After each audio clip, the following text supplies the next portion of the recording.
नमस्कार, मैं हूं आशीष चित्रांशी और आप देख रहे हैं द न्यूज लॉन्चर। आईआरजीसी से लेकर के सीआईए तक भूचाल आया हुआ है। इस भूचाल की शुरुआत अमेरिका की धरती से ही हुई, जब एक सीआईए के पूर्व ऑफिसर ने कुछ विस्फोटक खुलासे करने शुरू किए। और ये भूचाल तब विनाशकारी लगने लगा जब उन विस्फोटक खुलासों पर आईआरजीसी ने मुहर लगा दी। दरअसल जिसे पिछले 72 घंटे से महिमामंडित किया जा रहा था, खासकर भारतीय गोदियों के द्वारा, ट्रंप ट्रंप की ताकत, अमेरिका की ताकत, ट्रंप का जोश, जज्बा, दुनिया भर की बकवास की जा रही थी। वो ट्रंप नंबर 1 का नाकारा और फेल्योर व्यक्ति निकला। 1980 में एक ऑपरेशन चलाया गया था, जब जो है 53 बंधक थे ईरान में, जो है अमेरिका के एम्बेसी के। और बड़ा डिजास्ट्रस था वो, बहुत डिजास्ट्रस था जो ऑपरेशन चलाया था अमेरिका ने वहां से निकालने के लिए।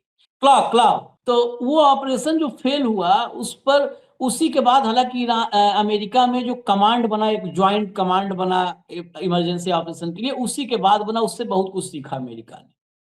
उसी ने वहां पर सत्ता परिवर्तन भी करवा दिया और जो है रीगन राष्ट्रपति बने। उसी देन थी, उसी ऑपरेशन के फेल्योर की देन थी। लेकिन 2026 में आकर के जब मृत अमेरिका में जान फूंकने वाला ट्रंप एक प्लान करता है, और वो प्लान करता है किस चीज का? यूरेनियम चोरी का प्लान, और उसमें फेल होता है, तो खबर कैसे छिपाई और दबाई जाती है। लेकिन कब तक दबेगी? सच तो बाहर आ जाता है अपने आप, धरती फोड़ करके। दरअसल ट्रंप ने ईरान में यूरेनियम चुराने के लिए रिपीट कर दे रहा हूं, चोरी करने के लिए, चोर बन के यूरेनियम चुराने के लिए अपने जो नेवी सील कमांडो, सबसे काबिल कमांडो है अमेरिका के, जैसे हमारे यहाँ के सबसे काबिल कमांडो को खंभे के पीछे छिपा दिया गया है, मोदी ने छिपाया था रील में, वैसे ही सबसे काबिल कमांडो को यूरेनियम चुराने के लिए अमेरिका ने ईरान में उतार दिया। और यह ऑपरेशन ऐसा फेल हुआ कि 6 कमांडो मारे गए। ये खबर है 6 कमांडो के मारे जाने की।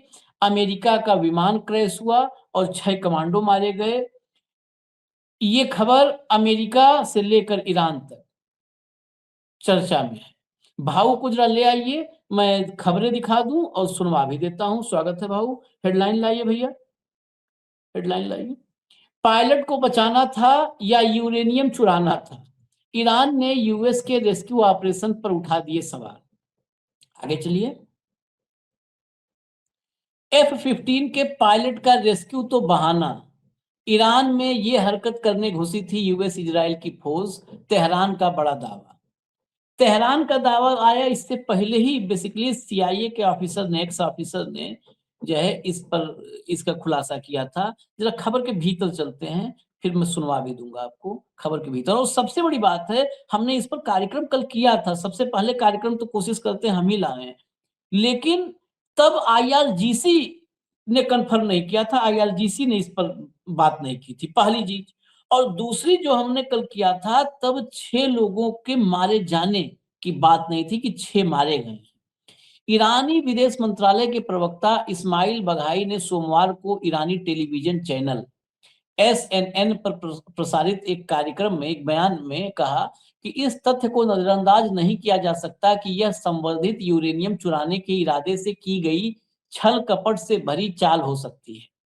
बघाई ने कहा कि इस ऑपरेशन को लेकर कई सवाल और अनिश्चितताएं हैं। ईरानी प्रवक्ता ने कहा कि जिस इलाके में अमेरिकी पायलट के मौजूद होने का दावा किया गया था, यानी कोह गिलुए और बोयर अहमद प्रांत, वह उस इलाके से काफी दूर है जहां उन्होंने मध्य ईरान में अपनी सेनाओं को उतारने की कोशिश की थी या उतारना चाह रहे थे। मतलब जहां पर मध्य ईरान में ये सेना उतारने की कोशिश कर रहे थे, जहां पे कैजुअलिटीज हुई हैं, वहां से और वो अमेरिकी पायलट जहां मौजूद होने का दावा है, उसके बीच में बहुत दूरी है, बहुत दूरी है। चलिए आगे बढ़िए। उन्होंने आगे कहा कि इस संभावना को बिल्कुल भी नजरअंदाज नहीं किया जाना चाहिए कि यह एनरिच्ड यूरेनियम चुराने के लिए किया गया एक जालसाजी भरा ऑपरेशन था। हालांकि अमेरिका के लिए एक बड़ी नाकामी साबित हुआ। वहीं ईरान की सेना ने भी इसे धोखे और भागने का मिशन बताया। ईरानी सेना ने कहा कि इस मिशन के दौरान हमले की चपेट में आने के बाद कई अमेरिकी विमानों को दक्षिण इस्फहान प्रांत में इमरजेंसी लैंडिंग करनी पड़ी, जिसकी वजह से यूएस को अपने ही विमानों पर भारी बमबारी करने के लिए मजबूर होना पड़ा।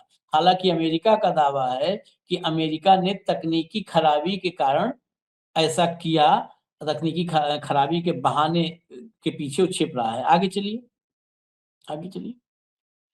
इस्फहान जहां पर ये हुआ है सब, वो समझना होगा कि उस एरिया से कैसे कनेक्ट किया जा रहा है। इस्फहान को अक्सर आधा विश्व कहा जाता है और यह ईरान के ऐतिहासिक और रणनीतिक रूप से सबसे महत्वपूर्ण शहरों में से गिना जाता है। यहाँ देश का सबसे बड़ा परमाणु अनुसंधान केंद्र स्थित है, जहां यूरेनियम परिवर्तन और ईंधन निर्माण का काम होता है।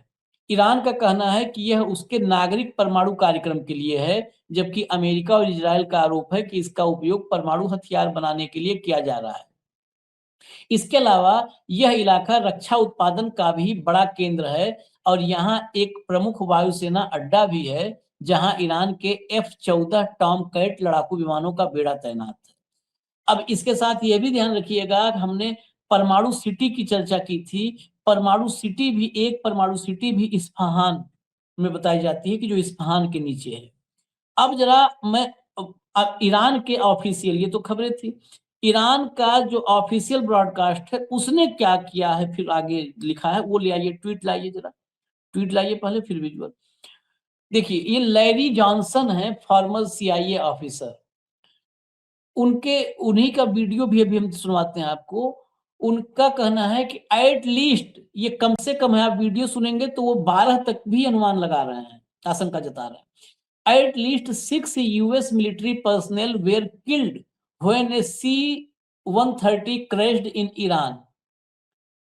ये जब क्रैश किया है तो 6 मिनिमम, कम से कम मारे गए हैं, ये बता रहे हैं। They are covering this up and hiding the casualties. In reality, to save just one person, they may have ended up getting 6, 10 or even 12 others killed. देखिए 6, 10 और इवन 12, ये 6, 10 या 12 भी हो सकते हैं जो मारे गए हैं, यानी 6 कम से कम मारे गए हैं, ये संख्या 12 तक हो सकती है। अब वीडियो जरा लैरी जॉनसन का वीडियो चला दीजिए। Or at least 6 dead from a crash of a C-130 that was involved with the whole rescue effort. So they're covering that up. They're hiding the casualties. So just trying to save one guy, you'd end up getting 6, 10, 12 others killed. You know, the Americans, the media is just a celebrate. Yeah, we got them. We rescued all. This is great. Count up the number of aircraft that they lost. At least 2 Black Hawks in that effort, and at least 1, if not 2, C-130. This is, you know, all of this comes inconveniently two days after Donald Trump had proudly proclaimed that all air defense system in Iran had been obliterated, wiped out. ये video में एक बात और, इस देश में जो कथित रूप से राष्ट्रवादी हैं, फर्जी वाले जो है, उनके लिए भी है, ये बातें करना देशद्रोह नहीं होता है। देश की सरकारों के झूठ को खोलना देशद्रोह नहीं होता है। वो लैरी जॉनसन का बाल ये शरीर में होता है ना, इसे एक रोंवा नहीं उखाड़ने की औकात है डोनाल्ड ट्रंप, नहीं। और ना वहां कोई देशद्रोही कहेगा। वो CIA का अफसर है। कोई भी देश उस देश के नेता का नहीं होता, देश जनता का होता है। और पत्रकारिता ये जनता के सराकोर के लिए की जाती है, जनता को सच्चाई बयान करने के लिए की जाती है, जनता के सामने तथ्य रखने के लिए की जाती है। पत्रकारिता नेताओं की भटेती नहीं है, भटेती करना नहीं है, नेताओं के दरबार में नाचना नहीं है। कोई भी व्यक्ति हो, अधिकारी भी हो, यदि वो अभिव्यक्त करता है अपने आप को तो वो देश के लिए करना, वो कह रहा है कि अमेरिका ने यदि इतने लोग खोए हैं, एक आदमी बचाने के लिए आपने इतना कुछ खोया है। 2 चॉपर खोए हैं ब्लैक हॉक, एक 130 C-130 एक खोया है। मिनिमम 2 मिनिमम कह रहा है, एक तो बोल रहा है, एक तो खोया ही है 4 लिटिल मिनिमम। बर्ड, मैं तो पूरा और सुना, उसके 4 बाद लिटिल बर्ड वो भी बर्ड, विमान है। वो उसके बाद 8 उसने कहा होगा। कि क्या मतलब क्या करना चाहते हैं आप पूरा महिमामंडित कर रहे हैं देश को बताइए ना, बताइए कि हमने एक रेस्क्यू किया लेकिन हमारा को बहुत उसका कीमत चुकानी पड़ी। 12 लोग जो शहीद हुए अमेरिका के लिए, क्या उनका कोई मायना नहीं है? वो अनसंग हीरो रहेंगे, उनका जिक्र भी नहीं करेगा देश।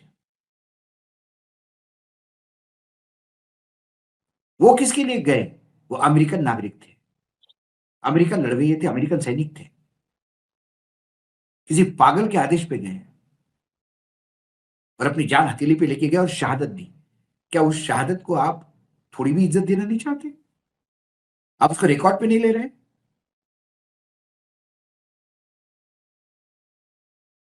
और ये सीआईए का पूर्व अधिकारी इसलिए भी इसका मायना रखते हैं क्योंकि जो पूर्व अधिकारी होता है उसके सोर्सेस होते हैं। जिसने सीआईए ऑपरेशन में काम किया उसके सोर्सेस हैं। हम पत्रकारिता में जिन जिन शहरों में रहा है, हमने इंदौर में पत्रकारिता की है, हमने जहां पत्रकारिता की वहां सोर्सेस है। आज भी पुराने लोग बात करते हैं। आज हमको भाजपा की खबरें कहां से मिलती है? वर्तमान नेतृत्व तो थोड़ी हमको कोई लेना देना है, लेकिन जो भाजपा संघर्ष कर रही थी कांग्रेस के खिलाफ, उनके हम साथी थे, क्योंकि तब भी हम सत्ता को सवाल पूछते थे। तो वो आज भी लोग बात करते हैं। जो अच्छे ब्यूरोक्रेट है वो आज भी खबर बताते हैं, खुद खबर बताते कि ऐसा ऐसा हो रहा है, अशोक जी कुछ बोलिए इसके ऊपर, ये देश संकट में आ जाएगा इससे। नहीं, मजबूरी है उनकी, वो नहीं कर सकते, लेकिन वो खबरें देते हैं। तो वैसे ही सीआईए एजेंट को इंफॉर्मेशन आई है। वही इंफॉर्मेशन मोसाद का एक एजेंट जो मोसाद के लिए काम करता था, वो रिटायरमेंट लेके यूरोप में बैठा है, उसने पॉडकास्ट में कहा कि मोसाद के पास जो मटेरियल है वो तो कुछ, वो जो अमेरिका में जो रिलीज हुआ है वो तो कुछ भी नहीं। F-16 का जो मोसाद के पास है वो तो भयानक है। क्या इसीलिए लोग इजराइल के सामने नतमस्तक हो रहे, नाच रहे, उनको बाप कह रहे? तो उस सीआईए के क्लेम को मैं सही मानता हूं, क्योंकि उसकी पीड़ा है, उसके देश के लोग गए। और आईआरजीसी को मैं मानता हूं क्योंकि आईआरजीसी कभी झूठ नहीं बोलते, अपने लोग मर गए तो भी बोलते हैं।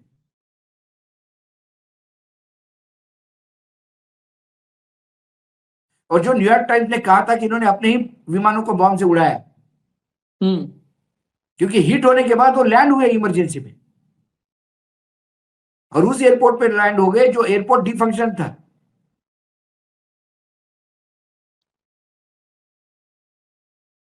तो कितने लोग मरे, कितने लोग रेस्क्यू किए, जो इमरजेंसी लैंडिंग हो गए उसका क्रू कहां है, क्योंकि मरने के लिए छोड़ दिया। ऐसे असंख्य प्रश्न इन ऑपरेशन से निकलते हैं बाहर। और इतने बड़े पैमाने पे यदि वो ऑपरेशन कर रहे हैं तो क्या वाकई आप एक आदमी को निकालने के लिए गए थे या यूरेनियम चोरी करने के लिए गए थे? सवाल वो है। आपका आदमी कहां था, आप उतरे कहां? चोरी भी करने गए तो इतना फ्लॉप, ये तो डिजास्टरस है। इतने पे तो इसीलिए सरकारें बदल जाती हैं। सारे प्लान फेल हो गए, इसी बोखलाहट की वजह से, जो गाली गलौज पे उतर आए। ये प्लान फेल हो गया, इसीलिए उनको लगता है कि घर में कोई भेदी है व्हाइट हाउस में या पेंटागन में। इसीलिए ट्रम्प कहते हैं कि मैं वो घर का भेदी ढूंढ के निकालूंगा, किसने ये लीक किया हमारा कार्यक्रम। लीक कार्यक्रम क्या था? यूरेनियम चोरी का था। ये तो सारी दुनिया को मालूम था कि आपका पायलट वहां है। ये तो ईरान ने भी घोषित कर दिया कि $60 करोड़ 60,000 देंगे कोई जिसको भी मिला हो। ढूंढ तो सभी रहे थे उसको।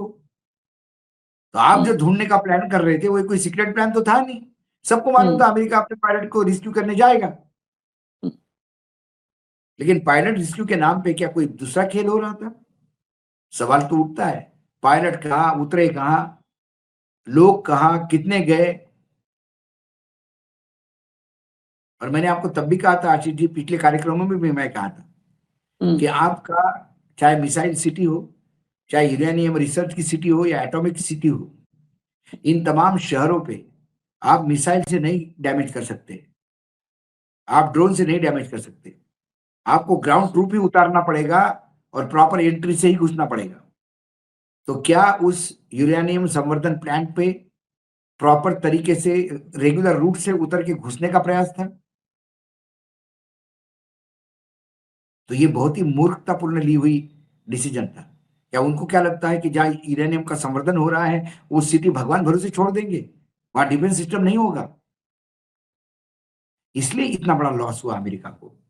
और इसका आपने बिल्कुल ओपनिंग रिमार्क में जो आपने ऑपरेशन जो डेजर्ट क्लॉ का जो आपने जो किया रेफरेंस दिया, वो बिल्कुल सही है। वो भी ऑपरेशन ऐसे ही फंसा था डेजर्ट में, खूब लोग मारे गए थे।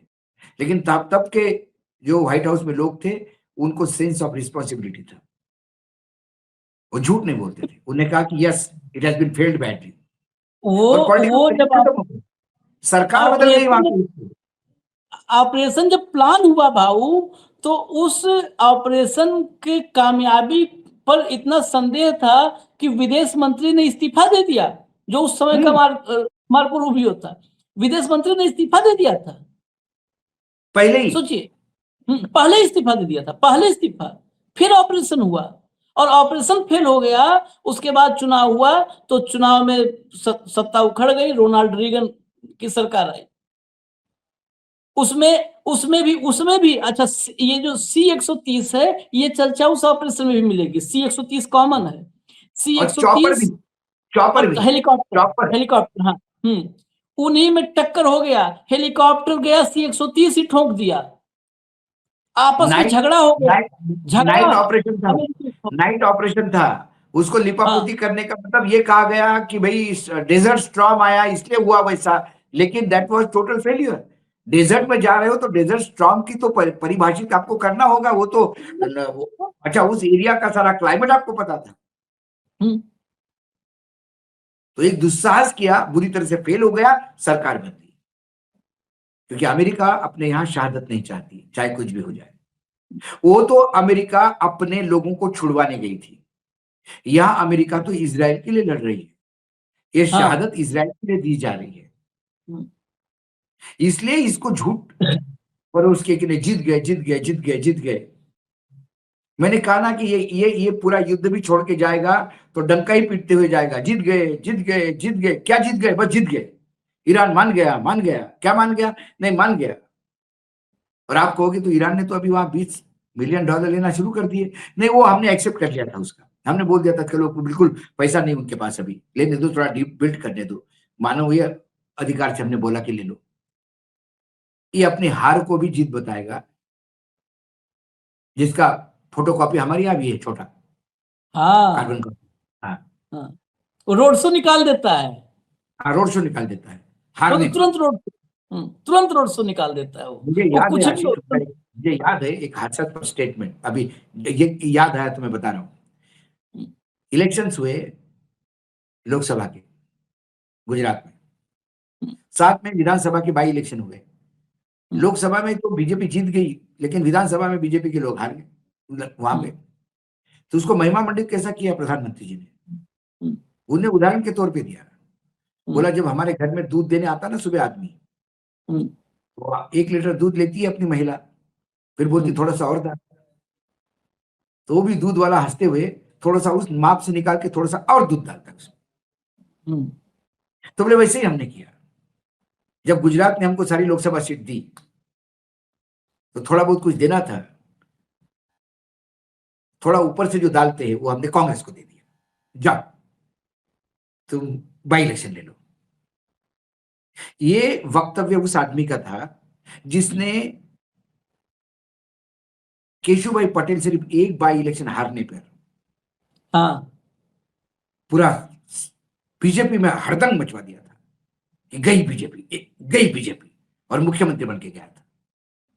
जो एक बाई इलेक्शन चुनाव हारने पे जाता है, वो 3 बाई इलेक्शन हारने पे कहता है कि हमने तो यूं ही दे दिया, ये, और लोग ताली बजाते उस पर भी। ये कैरेक्टर है, हार ताली भी मेरी, बजवानी। जीत भी मेरी, सब कुछ मेरा। हारा तो मास्टर स्ट्रोक, जीता तो सुपर मास्टर स्ट्रोक।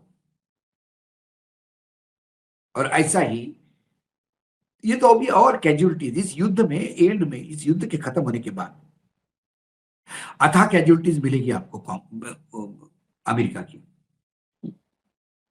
अथाह कैजुअलिटी की विश्व सेकंड वर्ल्ड वॉर के बाद इतनी कैजुअलिटीज कभी नहीं हुई होगी अमेरिका की जितने इस ईरान वाले युद्ध में हुई, जो अमेरिका किसी और के लिए लड़ रहा है। हम्म चलिए, खैर ये देखने की जरूरत है कि हमारे यहाँ सबसे बड़ा तो हमें ये अफसोस होता है, इसलिए हम कार्यक्रम में ईरान से हम भारत की और भारत की कई पॉलिटिकल इसलिए सिस्टम की चर्चा पे आ जाते हैं। पैरेलल बहुत ड्रॉ होते हैं, बहुत पैरेलल ड्रॉ इसलिए होते हैं। बिल्कुल छोड़िए, जैसी वहां हो रही स्थिति वैसी स्थिति हमारे देश में भी दिखती है, जब याद आता है तो तुरंत कंपेयर होता है। नहीं, यहाँ की स्थिति ज्यादा बदतर है भाऊ। वहां पर क्या है कि वहां पर एक मान लिया कि बड़ा भाई आ गया है, ताऊ वहां पर आ गया, लेकिन ताऊ को सपोर्ट करने वाला सिस्टम नहीं है। जो यहाँ पे कहते हैं ना मोदी जी हाँ, मेरा सिस्टम, वहां सिस्टम नहीं है। वहां न्यूयॉर्क टाइम्स उसको दौड़ा लेता है, वहां वॉशिंगटन पोस्ट उसके खुलासे करता है, वहां अरे वहाँ पर फाइनेंशियल सीएनएन इंटरेस्ट होता सीएनएन है, वहाँ न्यूज हाँ न्यूज चैनल उनके भाषण रोक देते हैं, राष्ट्रपति के हाँ चलता भाषण रोक देते हैं, और कहता है एंकर कि ये भाषण हमने रोक दिया क्योंकि हम हमारे दर्शकों को झूठ परोस नहीं सकते, और राष्ट्रपति बहुत झूठ बोल रहे हैं। रगड़ देते। सीएनएन ने कितने खुलासे इसके किए इस युद्ध में। जो बच्चे मारे गए 170, ये बच के निकल रहा था, भाग रहा था, इसको पकड़ा सीएनएन ने और मिसाइल उसाइल चेक करके पड़ताल करके बता दिया कि इसिन किया है। उसके बाद बहरीन में जब पहली बार सिविलियन इलाके में मिसाइल गिरी भाऊ, पहली बार उनके राजनीतिक दल रिपब्लिकन के सांसद पागलपन कहते हैं इसको। हाँ वहां पे पार्लियामेंट कांग्रेस ने रोक के रखा है, वहां पे बड़े अधिकारी इस्तीफा दे देते हैं, वो अपना पद से निकाले जाते हैं, लेकिन तुगलकी फरमान नहीं एक्सेप्ट करते। तो वहां विधायिका, न्यायपालिका और मीडिया, ये सभी इस पागलपन के खिलाफ खड़े हो जाते हैं। इसलिए वहां संविधान जिंदा है, लोकतंत्र जिंदा है। यहाँ पे दुर्भाग्य है कि यहाँ यहाँ सब भाजपा के सब लोग उस पागलपन को और महिमा मंडित करते हैं, मीडिया उसका डंका बजाता है, चरण और चाट कार्यपालिका चरण चाट के प्रमोशन का इंतजार करते हैं। और न्यायपालिका रिटायरमेंट के बाद की मलाई, भले मलाई रखी हुई 4 दिन की सड़ गई हो, उतने पे ही दीवानी है, उतने पे दीवानी है। अरे राज्यसभा पे यदि बिकता हो चीफ जस्टिस इस देश का, तो इसके बाद क्या बचा है? ये देखिए, अभी तो हम चर्चा नहीं करते रहे कि हमारे यहाँ तो देशद्रोही बताने के लिए बहुत तगड़ा वो है ना, कि तुरंत ये चार चिरकुट प्रवक्ता आते हैं और कह देते हैं देशद्रोही है जी, देशद्रोही है। ये हमारे यहाँ तो भारत अफसर जो टॉप लेवल आर्मी, अब वहां तक चर्चा होनी चाहिए। जिस देश में आर्मी चीफ कहे कि हमको, इस देश में एक अलग अलग एक साइकोलॉजी, नया मनोविज्ञान हुआ है। इस पर किताब लिखनी चाहिए, हम समय नहीं मिल पा रहे, मैं लिखता। इस देश में 5 बार मुख्यमंत्री रहा, मतलब 5 बार नहीं तो 10 बार शपथ ले लिया। 10 बार शपथ लेने वाला मुख्यमंत्री, उसका अंतिम सपना होता है राज्यसभा चले जाए। यहाँ पर देश का आर्मी चीफ, उससे बड़ा सम्मान कोई पद नहीं है। मैं तो कहता हूँ मेरे लिए तो कोई पद नहीं है। राज्य मंत्री पद के लिए, राज्य मंत्री सांसद बनने के लिए पागल हो जाता है।